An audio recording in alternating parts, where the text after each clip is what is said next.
उपनिषद में, उस उपनिषद में इस बात की व्याख्या की गई, इस बात की व्याख्या की गई कि शिष्य को इस बात का एहसास कराया जाए, ज्ञान चिंतन दिया जाए, विचार कराया जाए। ये जरूर नहीं वो भीड़ हो, भीड़ अपने आप में शिष्य नहीं हो सकती।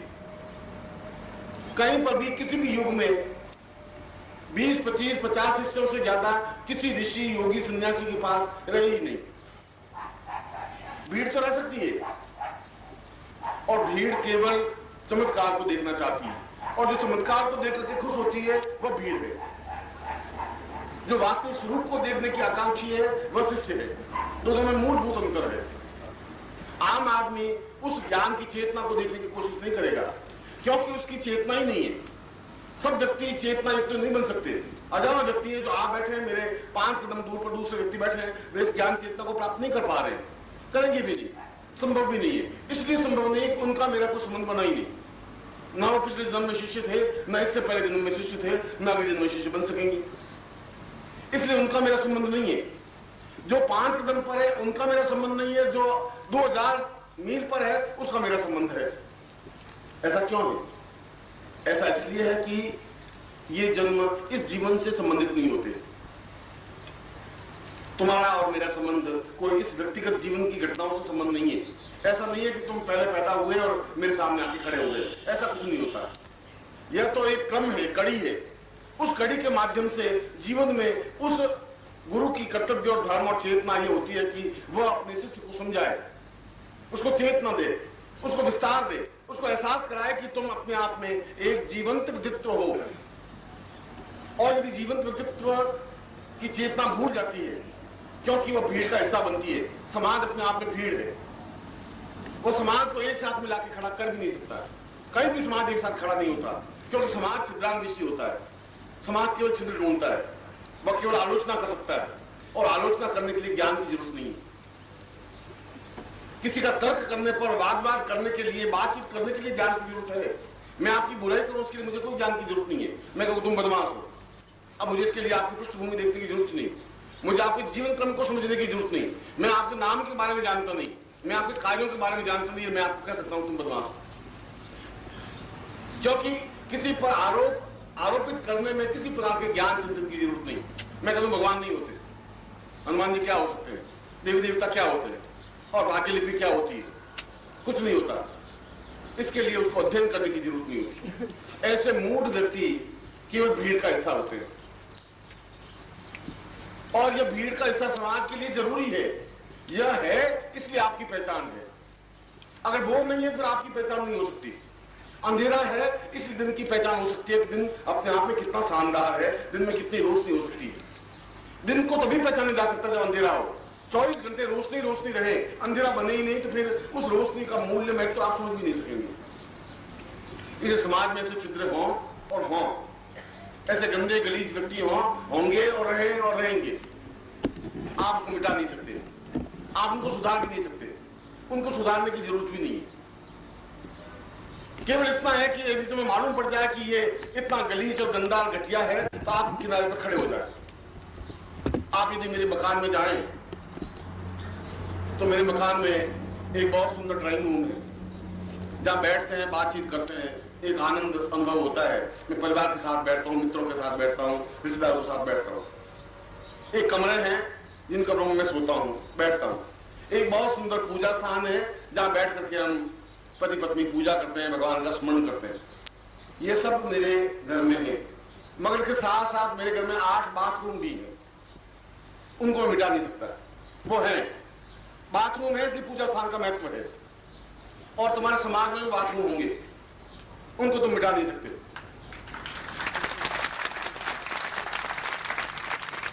पूजा स्थान तो एक है, बाथरूम 8 है। ड्राइंग रूम एक है, बाथरूम 9-10 है। और तुम एक हो, 10 लोग गालियां देने वाले होंगे।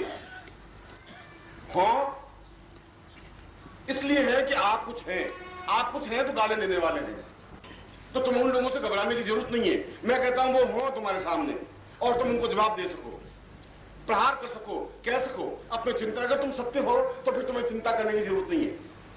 अगर तुम्हें हिम्मत, जोश, साहस, क्षमता है, अगर मैंने तुम्हें प्राणों में कुछ चेतना दी है, अगर तुम्हें मैंने कुछ सुधारा है, संवारा है, सजाया है, अगर मैं तुम्हें सिखाने की कोशिश की है, अगर मैंने तुम्हें बताया कि मानसरोवर अपने आप में डुबकी लगाने की क्रिया है और तुम डुबकी लगाओगे तुम डूब नहीं सकते क्योंकि मैं तुम्हारे साथ में हूं। अगर तुम ये चेतना दी फिर तुम्हें घबराने की जरूरत नहीं।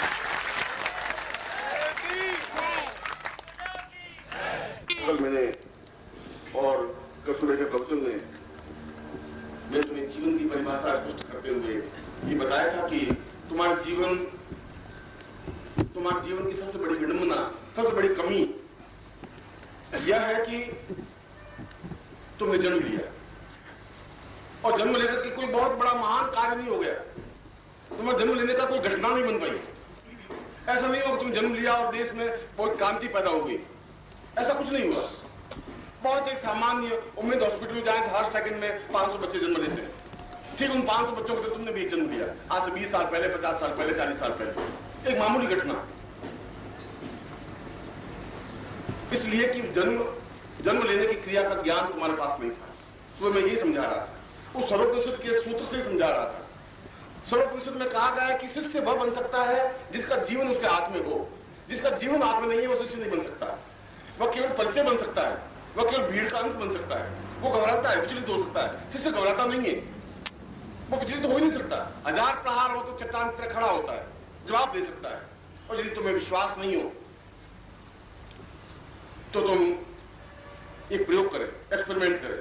तुम्हारे घर के सामने कुछ सन्यासी आए, बहुत उच्च कोटि के विद्वान आए, तुम्हारे घर में आए, पास में आए, और तुम तंग करके उसको जवाब दो।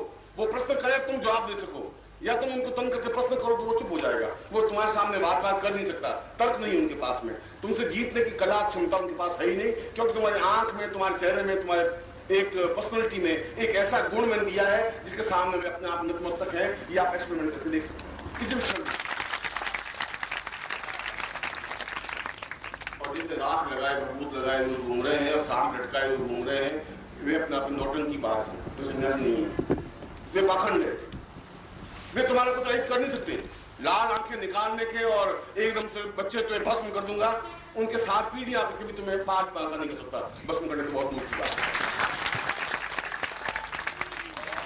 आवश्यकता इस बात की है, उस समय तुम्हें एहसास ये करना पड़ेगा कि तुम इधर उड़ के नहीं, हाथ जोड़ करके और सन्यासी जी, बाप जी, महाराज नहीं बच्चे 10 रुपए देंगे। सोचा था सन्यासी जी श्राप दे देंगे तो क्या मुश्किल होगी, तुम 10 रुपए दे देंगे। भिक्षुकों को पैसे देने की जरूरत नहीं है। जो पाखंड फैलाते हैं उनको कोई 5 पैसे देने की जरूरत नहीं है। उनके सामने तनकर खड़े होने की जरूरत है। ये तुम्हारी श्रद्धा है तो तुम इनको 5 लाख रुपए दे सकते हो, देने भी चाहिए। मगर यदि वो सही अर्थों में साधु हैं, सही अर्थों में सन्यासी हैं, सही अर्थों में योगी हैं, जो भिखमंगे हैं, जो तुम्हें डरा करके 5 रुपए लेते हैं, 10 रुपए लेते हैं, 100 रुपए लेते हैं, वो अपने आप में तुम्हारा हित नहीं कर सकते, क्योंकि वह तो खुद भिक्षुक है। वो तुम्हें क्या ज्ञान दे सकते हैं, क्या चेतना दे सकते हैं। जो भिखारी है वो तुम्हें दे भी क्या सकेंगे। जो तुमसे मांगते हो तुम्हें क्या देने की सामर्थ्य रखेंगे। क्षमता तो अपने आप में यदि समर्थ है तो अपने आप प्रकृति से मांग लेगा, उन लोगों से मांगने की जरूरत नहीं है। यह क्षमता, यह चिंतन तब हो सकता है जब शिष्य बन सकता है। और शिष्य बनने के लिए जरूरी है कि पूरा जीवन फलक तुम्हारे हाथ में हो। और जीवन फलक का तात्पर्य है कि हम साधना के उस क्षेत्र को पकड़ें जिस साधना को गुरु साधना कहा है। साधना तो देवी साधना भी कर सकते हैं, रुद्र साधना भी कर सकते हैं, विष्णु साधना भी कर सकते हैं, लक्ष्मी साधना भी कर सकते हैं। साधना करने से जीवन में पूर्णता नहीं आ सकती। अगर साधना करने से पूर्णता आ पाती तो विश्वामित्र दुखी नहीं होते, फिर रोते नहीं। वो कुत्ते का मांस खाकर के जिंदा नहीं रहते। फिर विश्वामित्र में जीवन हिम्मत होती, साधना में तो कमी थी नहीं। अगर साधना में इतनी ताकत थी तो फिर मेन का पीछे चक्कर नहीं लगा देते, अगर मन में दृढ़ता थी तो। उनके जीवन की सबसे बड़ी कमी यही थी कि वो ब्रह्मनिष्ठ है ही नहीं। और जहां ब्रह्म को जानने की क्रिया नहीं है, जहां हृदय में गुरु नहीं है, वहां अपने आप 50 साधना भी कोई जीवन में चिंतन नहीं कर सकती, संभव नहीं है। विश्वामित्र हमारे सामने उदाहरण है, गर्ग हमारे सामने उदाहरण है, गौतम हमारे सामने उदाहरण है, कणाद हमारे सामने उदाहरण है। जिन लोगों ने इस अहंकार के वशभूत कि गुरु साधना करने की जरूरत नहीं है, और ब्रह्मा ने कहा भी को पूर्वा साम सताम सदीर्घा सचिंतन, विश्वामित्र को कहा विश्वामित्र तुम गलती कर रहे हो, उन साधनाओं के माध्यम से तुम्हें जीवन पूर्णता प्राप्त नहीं हो सकती। उनका मैं प्रत्येक देवता को साधना संपन्न करके अपने वश में कर लूंगा। और आपने विश्वामित्र संहिता को पढ़ा नहीं। विश्वामित्र संहिता का आप अंतिम अध्याय पढ़े, उसमें लिखा है कि विश्वामित्र यौवन काल ढलते ढलते अत्यंत जर्जर, ग्रस्त, वृद्ध, रुग्ण और दुखी हो गए। आंखें धस गई, कोई देवता उनकी सहायता नहीं कर सका, और वह केवल कुत्ते का मांस खाकर के, स्वान मांस खाकर के अपने जीव को और जिंदा रहने की क्रिया संपन्न करनी पड़ी, और एहसास करना पड़ा कि खाली साधनाओं से जीवन में पूर्णता नहीं आ सकती जब तक कि हम ब्रह्म चिंतन नहीं कर ले। और उन्होंने विश्वामित्र ने वशिष्ठ के 100 पुत्रों को मार दिया, एक दो नहीं, एक पुत्र को मारा, 2 पुत्र को मारा, 3 पुत्र को मारा, 80, 90, 99 और 100 पुत्रों को मार दिया, इसलिए कि मुझे ब्रह्मर्षि कहा जाए। जब भी वो वशिष्ठ के सामने जाते हैं विश्वामित्र, और वशिष्ठ उसको देखते कहते हैं आओ राजर्षि, क्योंकि वो धनुष बाण तीर तलवार लटकाए घूमते रहते, और तुम्हारे पास भी क्रोध रूपी तीर तलवार हर समय आंख में रहती है, 2 मिनट में गाली देने के लिए तैयार, 2 मिनट में आलोचना करने के लिए तैयार। तुम राजर्षि तो बन सकते हो, ब्रह्मर्षि नहीं बन सकते। तुम किसी का हत्या कर सकते हो, तुम किसी को गाली दे सकते हो, प्रहार तो कर सकते हो, निर्माण नहीं कर सकते, सृजन नहीं कर सकते। सृजन करने के लिए अपने आप में ब्रह्म की स्थापना जरूरी है। इसलिए जो ज्ञान चेतना वृद्धावस्था में विश्वामित्र ने संहिता में कही कि मेरे जीवन की सबसे बड़ी कमी ये रही कि मैंने सैकड़ों साधनाएं तो संपन्न की, देवताओं को वश में किया, मगर मैं खुद अपने आप को वश में नहीं कर सका, नियंत्रित नहीं कर सका, अपने अंदर प्रकाश पैदा नहीं कर सका। अहंकार के वश होकर के मैं ब्रह्मर्षि बनने की कोशिश तो करता रहा कि लोग मुझे ब्रह्मर्षि कहें, और मैंने ब्रह्म की साधना नहीं की, अपने अंदर गुरु को स्थापन नहीं किया।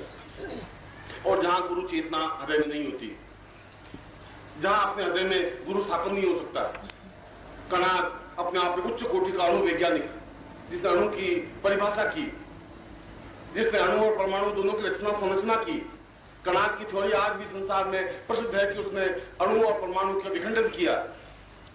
उसने अहंकार के वशभूत होकर के उन साधनाओं के माध्यम से अणु का निर्माण तो किया, मगर जीवन में किसी प्रकार की संतुष्टि, आनंद और सुख और सौभाग्य प्राप्त नहीं कर पाया। उसके सामने उसके सारे संतान समाप्त हो गई, पति बीमार होकर समाप्त हो गई, उसका इलाज नहीं करवा सका, और जीवन में केवल 32 साल की अवस्था में सारा शरीर वृद्ध और जर्जर हो गया। एक उदाहरण नहीं, सैकड़ों उदाहरण हमारे प्राचीन ग्रंथों के भी और हमारे आधुनिक ग्रंथों के भी। आइंस्टीन जैसा वैज्ञानिक जिसने परमाणु बम की रचना की, जिसने परमाणु को समझाया, आइंस्टीन को तो इससे बड़ा साइंटिस्ट तो पश्चिम में हुआ ही नहीं। आज भी कहते हैं आइंस्टीन का मुकाबला तो अगले 500 साल तक कोई कर नहीं सकता, क्योंकि विज्ञान के क्षेत्र में इतनी ऊंचाई पर है।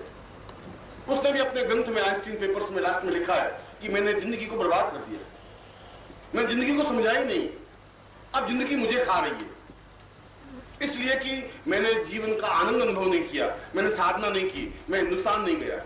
मैं देखना चाहता था कि साधना क्या है, और यदि प्रभु मुझे कुछ दिन देगा, उसने लिखा है, तो मैं अवश्य बाहर जाऊंगा, किसी सन्यासी के चरणों में बैठूंगा, कुछ जीवन का मूल्य महत्व समझूंगा। वह भी उतना ही दुखी था। अगर प्राचीन ऋषि के उदाहरण हमारे सामने है, तो आधुनिक वैज्ञानिक का उदाहरण भी हमारे सामने है।